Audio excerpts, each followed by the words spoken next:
जम्मू कश्मीर के पहलगाम में हुए चरमबंदी हमले के बाद भारत ने पाकिस्तान के साथ सिंधु जल संधि को रोक दिया है। यानी अब इस संधि के मुताबिक भारत पाकिस्तान के साथ कोई भी जानकारी साझा नहीं करेगा और ना ही इससे जुड़ी किसी बैठक में हिस्सा लेगा। नई दिल्ली में प्रधानमंत्री नरेंद्र मोदी की अध्यक्षता में सुरक्षा मामलों की कैबिनेट कमेटी की बैठक में ये फैसला लिया गया।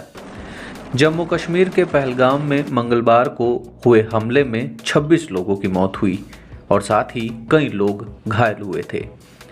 पाकिस्तान ने भारत सरकार के इस फैसले पर ऐतराज़ जताया है और पाकिस्तान तहरीक इंसाफ पार्टी यानी पीटीआई के नेता और पाकिस्तान के पूर्व सूचना और तकनीकी मंत्री वफाद हुसैन ने कहा है कि अंतर्राष्ट्रीय कानून के तहत भारत ऐसा नहीं कर सकता।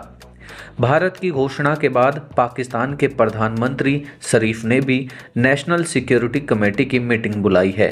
लेकिन क्या है सिंधु जल संधि? ब्रिटिश राज के दौरान दक्षिण पंजाब में सिंधु नदी घाटी पर बड़ी नहर का निर्माण कराया गया था।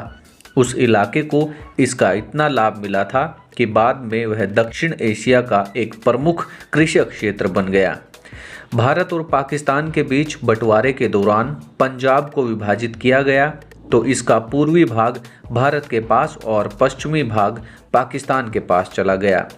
बंटवारे के दौरान सिंधु नदी घाटी और इसकी विशाल नहरों को भी विभाजित किया गया था, लेकिन इससे मिलने वाले पानी के लिए पाकिस्तान पूरी तरह पानी के लिए भारत पर निर्भर था।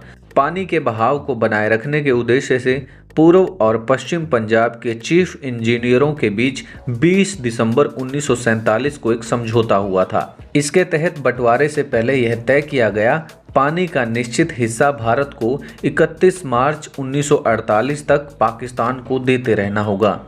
1 अप्रैल 1948 को जब समझौता लागू नहीं रहा तो भारत में 2 प्रमुख नहरों का पानी रोक दिया, जिससे पाकिस्तानी पंजाब की 17 लाख एकड़ की ज़मीन पर हालात खराब हो गए। भारत के इस कदम के कई कारण बताए गए, जिनमें एक था कि भारत जम्मू कश्मीर मुद्दे पर पाकिस्तान पर दबाव बनाना चाहता था। बाद में समझौता हुआ जिसमें भारत पानी की आपूर्ति जारी रखने पर राजी हो गया। एक स्टडी के मुताबिक 1951 में प्रधानमंत्री जवाहरलाल नेहरू ने टेंसी वैली अथॉरिटी के प्रमुख डेविड लिलियंथल को भारत बुलाया। लिलियंथल पाकिस्तान भी गए और वापस अमेरिका लौटकर उन्होंने सिंधु नदी घाटी पर जल बंटवारे पर एक लेख लिखा। यह लेख विश्व बैंक प्रमुख और लिलियंथल के दोस्त डेविड ब्लैक ने भी पढ़ा और उन्होंने भारत और पाकिस्तान के प्रमुखों से इस बारे में संपर्क किया और फिर दोनों पक्षों के बीच बैठकों का सिलसिला शुरू हुआ।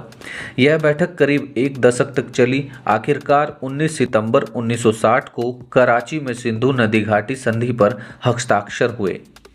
क्या है सिंधु के प्रावधान? सिंधु के मुताबिक सिंधु, झेलम, चिनाब को पश्चिमी नदियां बताते हुए इनका पानी पाकिस्तान के लिए तय किया गया था, जबकि रावी, ब्यास, सतलुज को पूर्वी नदियां बताते हुए इनका पानी भारत के लिए तय किया गया।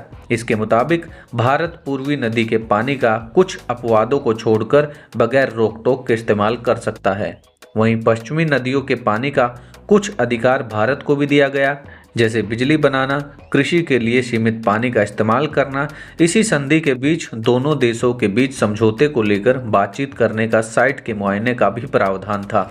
इस संधि में सिंधु आयोग की स्थापना की गई। इस आयोग के तहत दोनों देशों के कमिश्नरों के मिलने का प्रस्ताव था। इनमें दोनों कमिश्नरों के बीच किसी भी विवाद मुद्दे पर बातचीत का प्रावधान था। इसमें यह भी था कि जब कोई देश किसी परियोजना पर काम करता है और दूसरे को उस पर कोई आपत्ति है तो पहला देश उसका जवाब देगा। इसके लिए दोनों पक्षों की बैठकें भी होगी।